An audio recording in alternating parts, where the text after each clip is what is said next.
Welcome to From the Mind of Christine McConnell. Today we are doing a photography episode.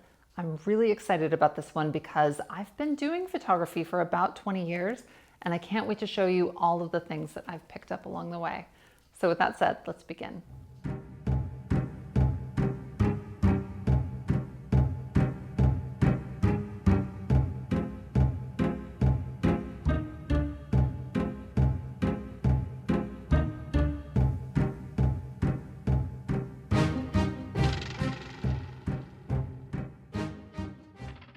Let's talk about staging because this is a really important part of this process.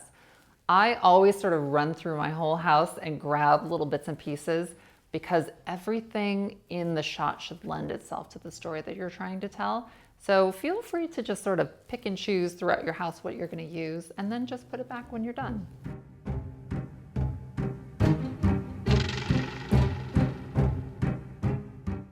A funny side effect of doing this, by the way, is sometimes you find a much better place for something that's in your house.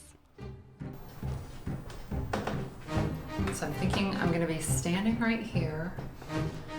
We're going to do two of you, and one will be here, one will be there. That was kind of your idea, and I thought that was fun. So I'll be standing here in heels. We're going to have some pedestals. We can put like a couple of the kitties on independently. And now we just have to find all the props.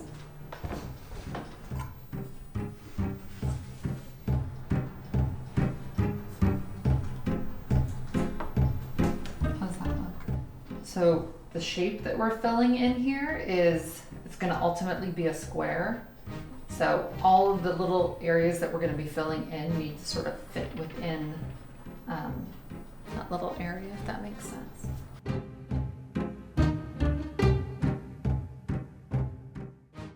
Let's talk about equipment. What I like to use is an SLR camera because it has a feature on it called an interval timer setting, meaning you can program the camera to take a picture every few seconds and you don't have to be standing behind it pushing the button over and over again. Something else that's really helpful is a good quality weighted tripod. We're going to be doing something called a composite image, meaning we're going to be shooting something over a long period of time, over and over and over again. And so I like to mark the floor where the tripod is resting with some masking tape. In case for some reason I knock it, I can easily put it right back and it's not going to interrupt the image. What I have been shooting with lately is a Sony a7 III and I'm using a full frame lens. So I don't want to bore you to tears with an in-depth, how to operate a camera. But there are three really helpful things to know about, and that is your ISO, your shutter speed, and your aperture. I don't know how to really quickly explain everything, but I'll sort of gloss over what those things mean and how they apply to taking an image. Let's first talk about aperture. Aperture is essentially going to affect your depth of field in an image, meaning if everything's going to kind of be in focus or if you're going to have your subject sort of really sharply in focus and the things either before them or after them will be kind of blurred out if your aperture is low, which is, I think, ideal. It makes things look very pretty in certain instances. So a low aperture means that your camera is open very wide and the hole is allowing a lot of light in, and a higher aperture means that your hole is very tiny and small, allowing very little light in, and more of the things in your image will be in focus.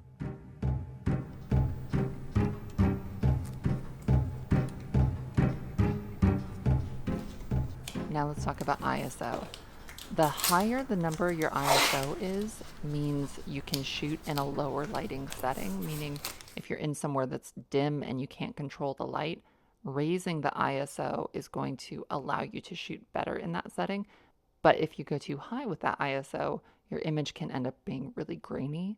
So ultimately, the desirable effect is to have your ISO as low as possible and just light everything as well as you possibly can.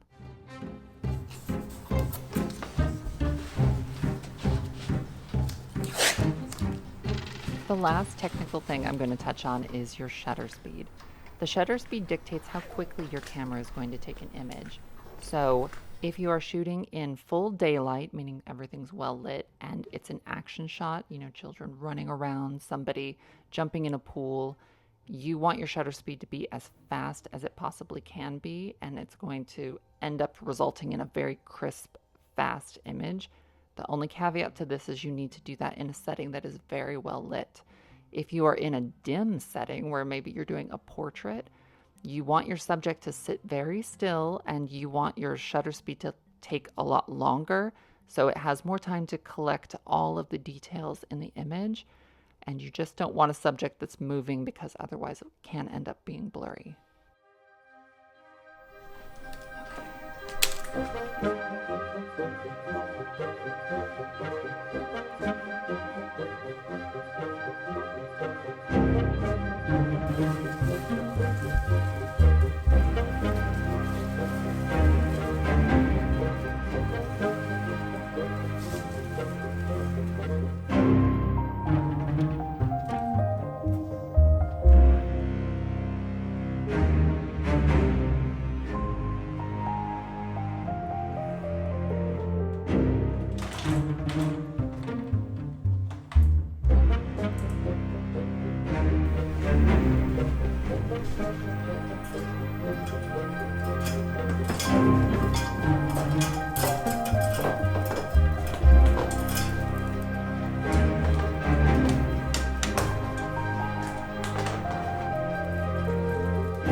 I'd like to control the lighting in this shot so I can shoot theoretically at any time of day and the image will look the same. So when I do this, I like to block out all natural light that is coming in. In this house, I have the added benefit of most of the windows have shutters on them, but most people don't have that. And so what I like to do is on a large window or door, if there are little brackets at the top for like a curtain rod, it's very nice to string some twine across that and lay like a heavy, dark piece of fabric over it. Something else you can do is take little tack push pins and discreetly push those in along the wall above the doorstop or window frame. And it's just a really sort of simple quick fix to eliminating excess light.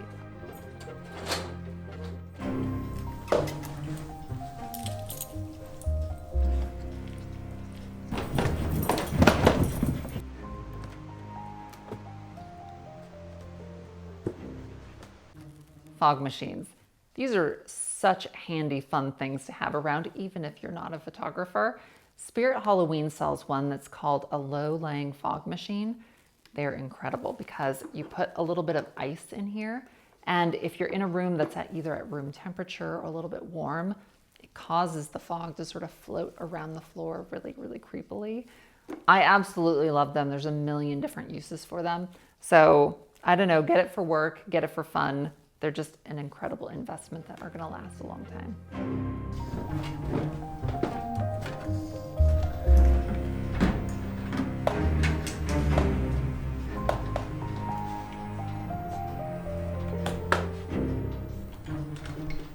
Let's talk about lighting. Of all of the things I'm ever going to show you, this bit of information is going to be so valuable to you. If you are shooting yourself, go through your house and find a fluorescent light bulb and find an incandescent light bulb, which is what this is. Put a fluorescent light bulb over your skin and look at what it does to you, and then look at what an incandescent light bulb does. Incandescent light is soft and buttery on your skin, and it diffuses things a little bit, especially in photos. Fluorescent is really great for bug lights, making things look terrible and saving you money on energy. So, which, I love doing things for the planet. I want to be the best person I possibly can be. Just don't make me look uglier. So I don't have any fluorescent light in my house. I won't judge you if you do, but I really, really like incandescent light. If you are shooting yourself and you're on a little bit of a budget or you're just starting out, I really suggest going to like a Lowe's and finding these really inexpensive clamp lights. with a large incandescent bulb and a dimmer. Buy kind of like a handful of them that you can set up around yourself. Because obviously we're doing this professionally now, we use these. It's by Pixel.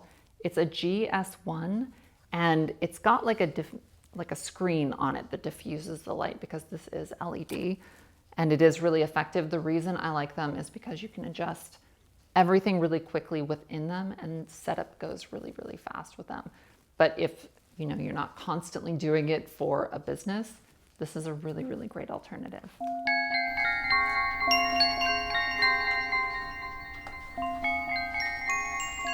So to clarify, these are the light bulbs that I do not allow in the house. And this is a combination of fluorescent light and LED bulbs that are sold everywhere and most people have in their houses. They just tend to make people look too harsh. And then this is what I actually like is any kind of incandescent bulb. I really particularly love the Edison bulbs. That's what I use all around my house, and just makes everything look soft and inviting. And these are the lights we have been shooting with for the last year. You might want to purchase a tripod with them because it just makes setting them up so much easier. They are about $60-ish for the light itself, and then the tripod can run about $30 to $40. A helpful tip I can give you here is how important backlighting an image is.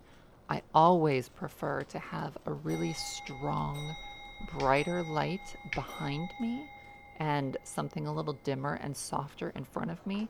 And what that does is it creates a little bit of a halo effect around your subject and makes your image, I feel like, pop.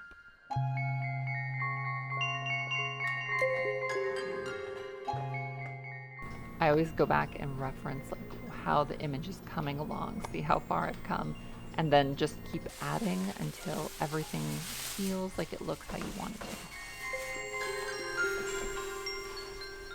This process is very fiddly, and you just have to keep tweaking as you go.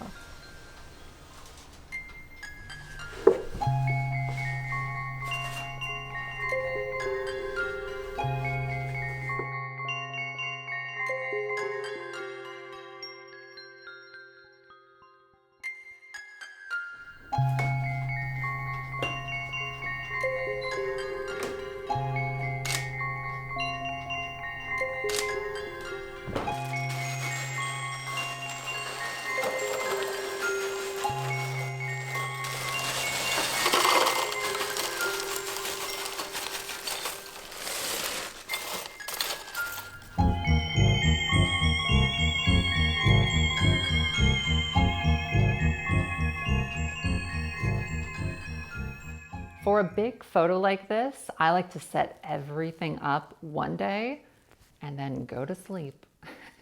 Because on the day that you have to get made up and be on camera, you don't want to be killing yourself. So it's really, really nice to set everything up the night before, rest yourself, and so when you are taking pictures of yourself, you look as fresh and nice as possible. So that's what we're going to be doing right now.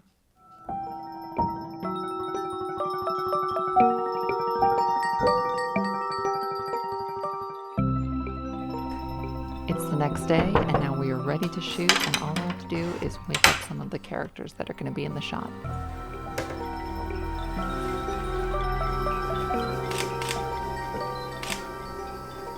Lower the hook just a little, angle it the other way, like that.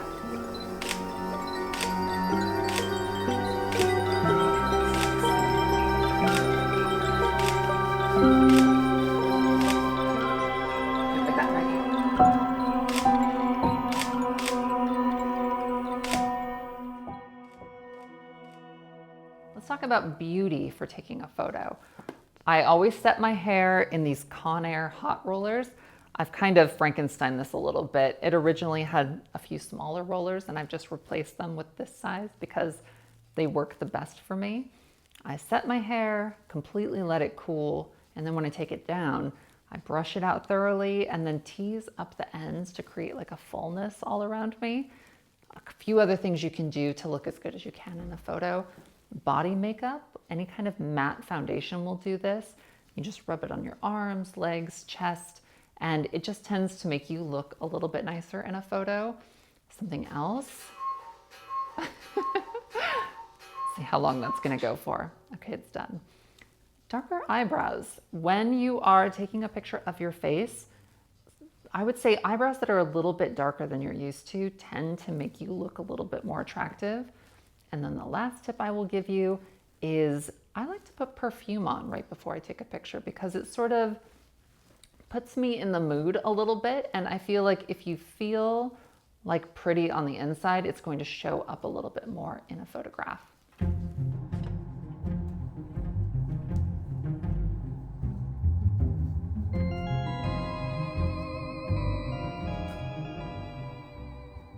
These are the hot rollers I use, and I misspoke a little bit. The larger ones are the ones that I discarded, and the lavender ones are the ones that I use. To hold the rollers in place while they set, I use clips on the crown of my head and my temples, and then on the lower parts, I use these little prong things. I wrap my hair and allow it to totally cool and set. And the nice thing about this is you can do it a little bit early and then work on other things while it sets.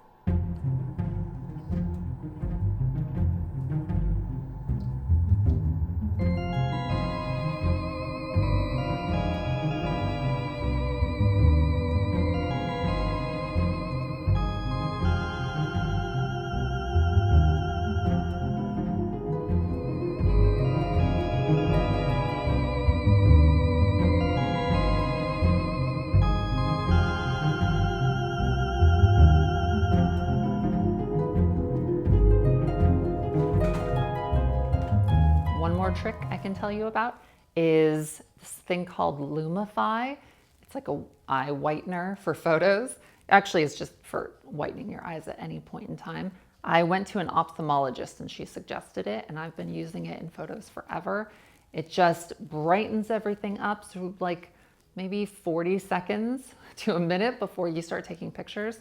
Drop a few of these in if you need them. I don't know. Maybe you're an alien and maybe your eyes are already really bright and beautiful, but mine need a little bit of help. While my hair sets, I'm going to shoot one of my other little creatures in the meantime.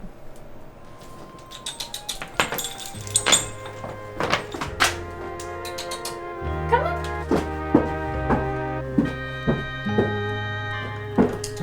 It's okay.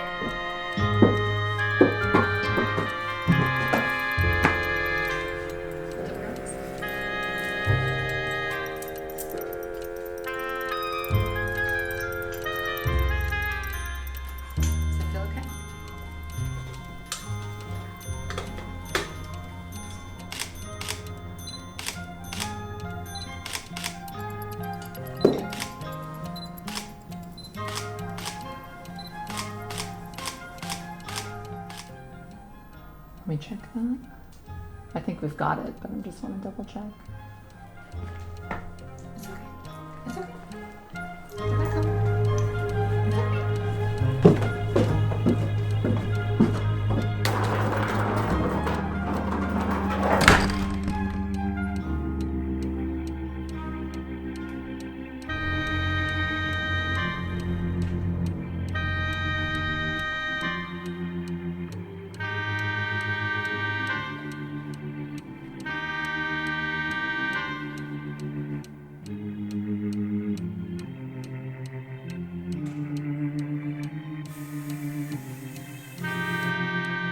If I find that a curl has set a little too tightly around my face, I like to take a roll brush and a blow dryer and soften it just a little bit.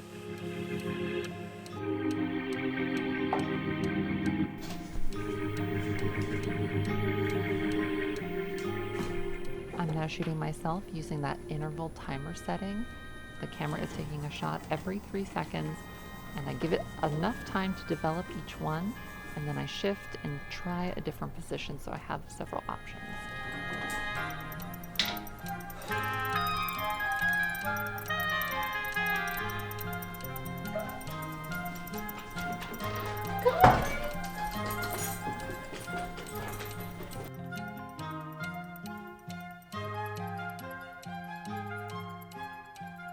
Now let's discuss pet photography. This is one of those really, it can be a very frustrating process, and you kind of just have to work with whatever comes of it.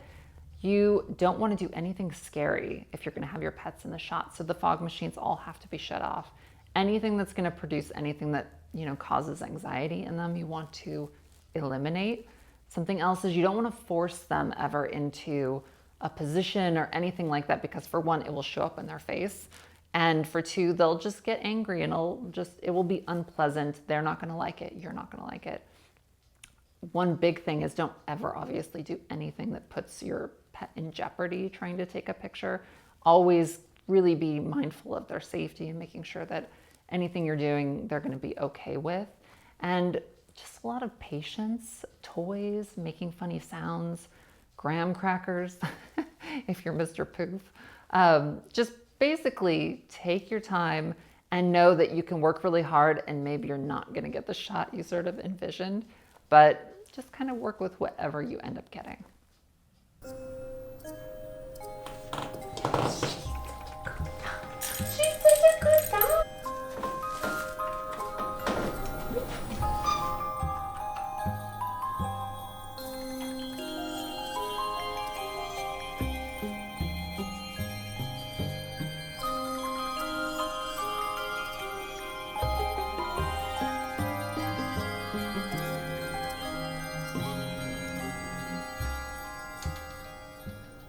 And I'm not the only one who needs their hair done before having a photo taken.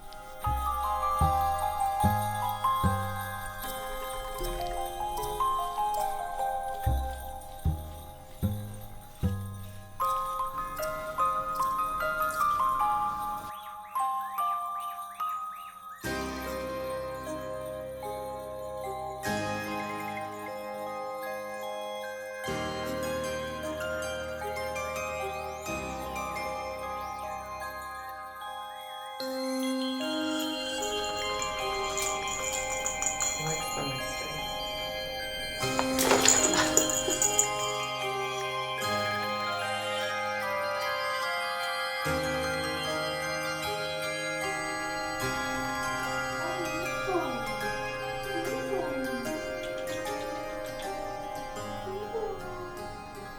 And now we're going to get into something I absolutely love and is so controversial: photoshopping. I have a whole philosophy myself about this. I know a lot of people feel a lot of different ways about photo editing. In my mind, you do all sorts of things every day to make yourself look better. Makeup, hair extensions, eyelashes, all sorts of things you do. And for me personally, I don't see this step as being terribly different. Since the invention of paintings, images, replicating anybody's image, we've been editing and making things look as nice as possible. So I personally look at it as an art form. I prefer fantasy over reality. So I'm going to be showing you all sorts of fun, unusual things that I do with Photoshop. And I think if you go into it knowing it's a fantasy, that's sort of a more fun way to approach it. My first step is to load all of my images into Bridge, and then I go through and I pick my very favorite one of each of the subjects.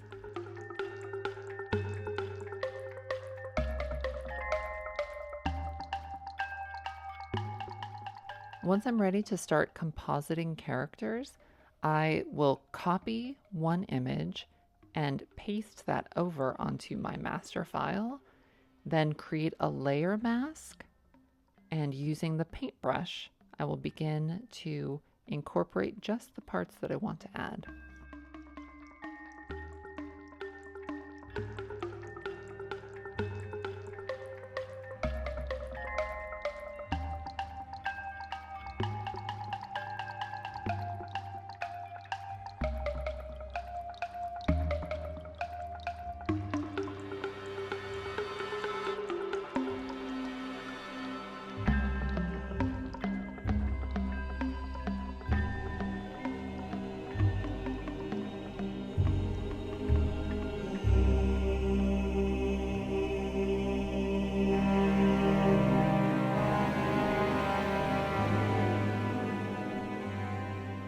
At the last minute, I realized I wanted Vicky Lou's painting of my Mr. Biggles to be closer to me, so I reshot that little section of it, and now I'm having to blend it back in. So here's something fun I can show you. My captive is 6 feet tall, but I want him to be a little closer to lurch height, so I'm going to be extending him to be about 7 feet tall.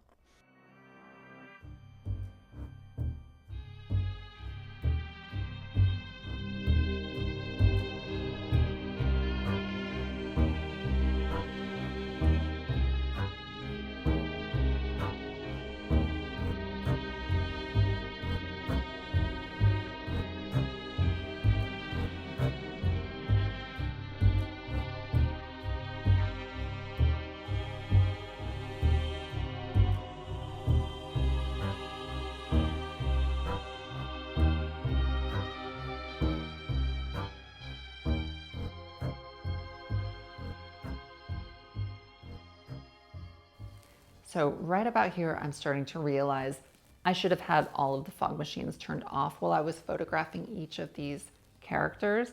And now it's causing me this issue of, merging them all together. It's fixable. And just so you know, I make mistakes all the time when I do photography and I do this composite work. The one thing I will tell you is when you do mess up, it's usually an opportunity to get better at working with this program, because it is a really complex program that I spent years learning how to use Photoshop, and I bet there's still tons I don't even know about. So sometimes a mistake ends up giving you the opportunity to learn how to use the software a little bit better.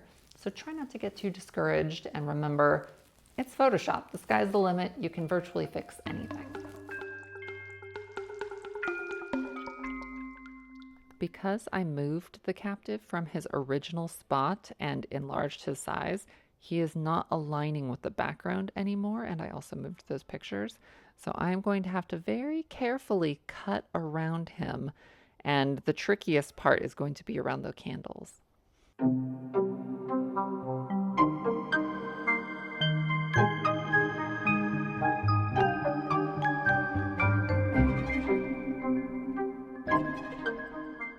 I ultimately realized that he needed a more dashing looking head, so I gave him a bit of a transplant.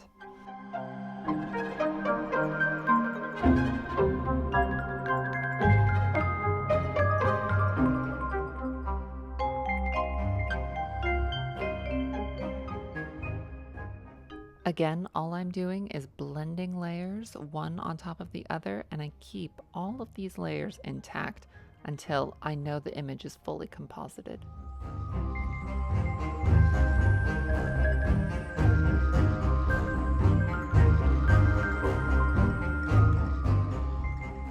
All of my initial passes in blending a layer are usually very rough, and then I keep going over the image and just refining it as I go each time.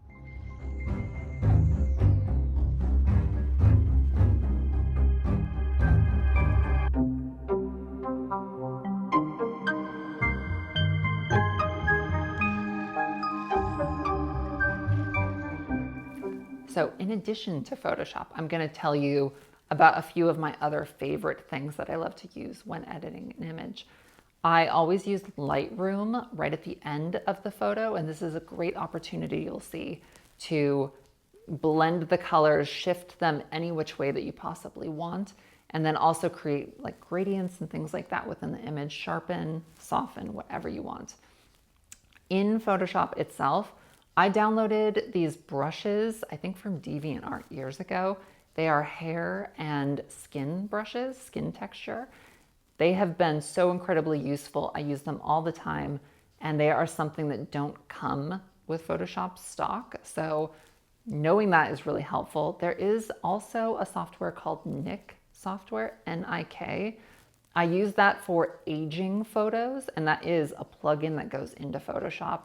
So if you want to use that, that is how I make pictures look super old black and white. So I'm just trying to share with you as much as I possibly can. I don't think I'm even using the Nik software in this particular image, but the more you know, I think the better this episode's going to be. So while I'm still in this layer blending mode, I'm using the hairbrush very roughly to kind of give these a little bit more detail. But once the image is completely flattened, I will go in with these hair tools and actually paint in individual hairs to make it look as natural and real as possible.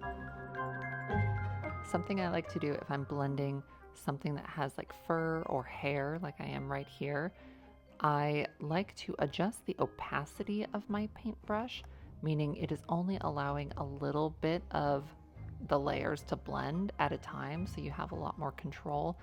And ultimately, if you do it right, it has a really soft, diffused look.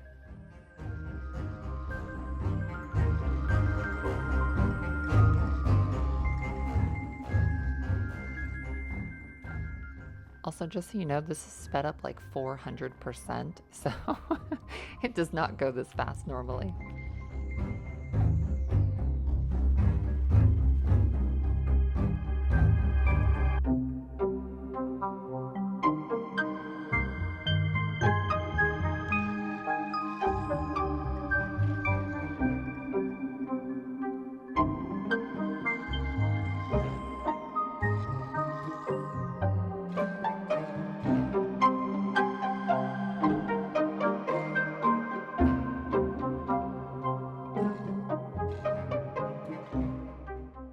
Because these candles were not originally in this position, I need to reintroduce a candle glow effect. And so what I'm doing is pulling a little snippet of a candle from another image and bringing it in here, and I'm going to very softly blend just a little bit to give it a little bit of a glow and warmth. Now to go in and start reintroducing that fog that I had shot.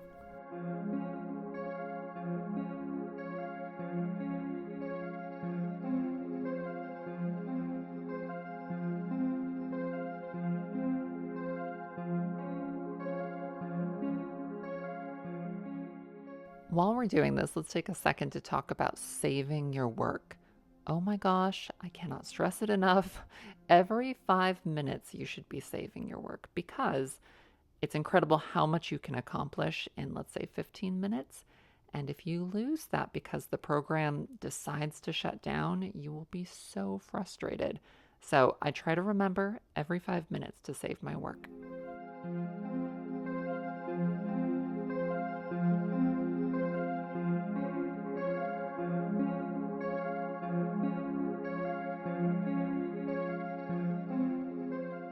If I find myself needing an element of an image that I don't have, let's say fog or a bird or something like that, I love to go to Adobe Stock and download either an image or a PNG. For the fog, I'm getting a PNG, but for something else, I would probably just want an image and then cut that out of it.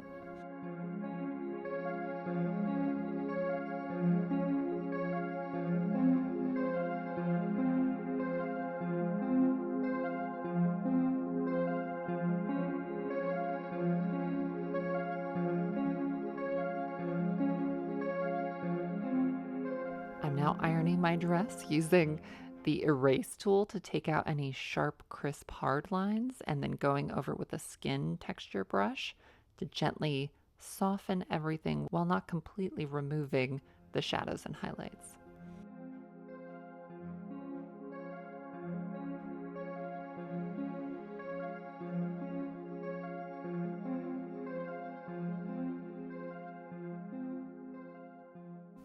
Now that we're really getting into this, I will bring up something that I didn't mention earlier when I was talking about that I love the fantasy of Photoshop. Restraint is also something I really, really like to utilize because, you know, this is a program that that has the capability of making things look much, much better and also much, much worse. So when you are Photoshopping yourself or somebody else, keep in mind you still want them to look like they look. It's only intended to make them look a little bit better.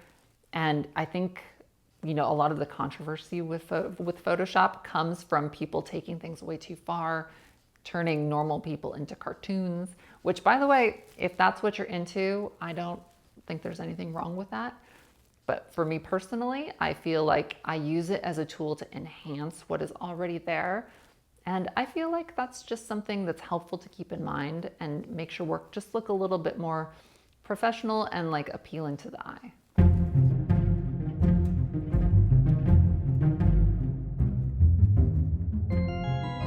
And now I am going to completely change the color of my dress. And the way that I'm doing this is I have composited everything I want to, flattened the image, and now I'm going to duplicate that copy, change the color of that. I'm going to take out all of the saturation, add the color that I want, and then just like we did with the compositing, I'm going to composite on this layer of color.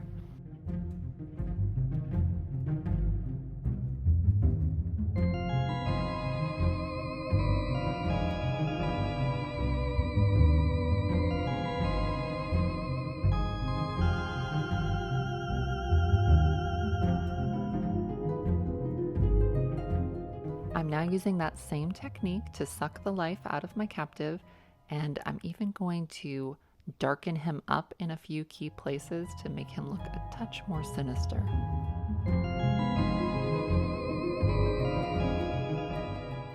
Here I'm using the burn tool to darken and create these like spooky looking veins. So the burn tool darkens things and the dodge tool lightens things. And these are tools you will find right over on the left-hand side of your tool set. And now it is time to start editing myself. If you have lit yourself extremely well, you will find you don't need to do too much, but even in the very best lighting, generally most people need a little bit of a touch-up. And so what I'll be doing is gently smoothing certain areas of my skin and adding a little bit of contrast.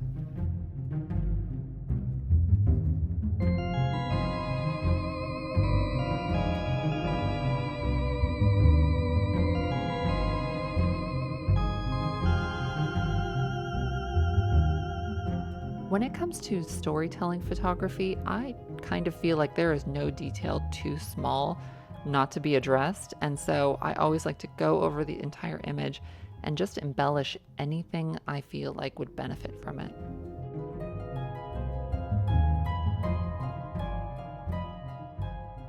I found this 1800s fairy tale book years ago on eBay, and I have just been waiting to find an excuse to showcase it. I'm now using Liquify to adjust the silhouette of my hair. Liquify is a tool you can find up at the top in filters. It is an amazing tool for shifting the silhouette of your figure or bending or stretching anything you can think of.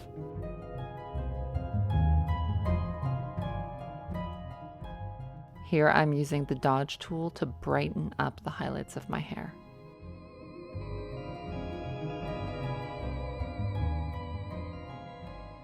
Now, none of the real bats in the house wanted to come out for this photo, so I'm going to go back to Adobe Stock and find some. Now, if I'm being honest, there are no flying fox bats in my house, which I would just love if that was the case. But I'm going to try to find different images of them that will work in this lighting setting. I would say if you are ever adding something from a completely different photo, just make sure that the lighting on that subject mirrors what's going on in your image. And now to give it a realistic blend, I'm going to add a motion blur effect because you are almost never going to get a crisp photo of a flying bat in your house.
Now for the final touch, I'm importing my flattened image as a JPEG into Lightroom, and I can change all of the little colors that make all of the difference in the world. I always like to shift my yellows to a slightly more orange hue and increase the luminosity of yellows in an image.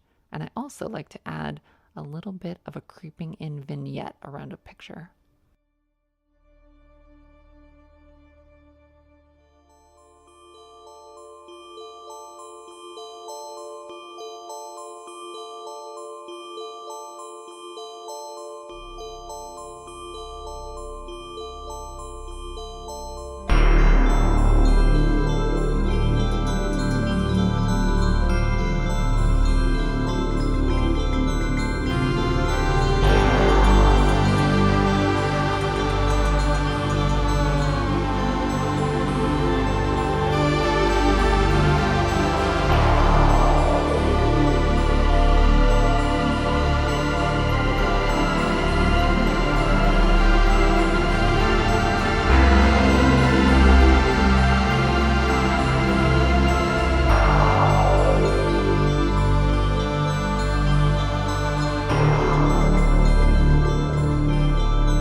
All right, we are all finished.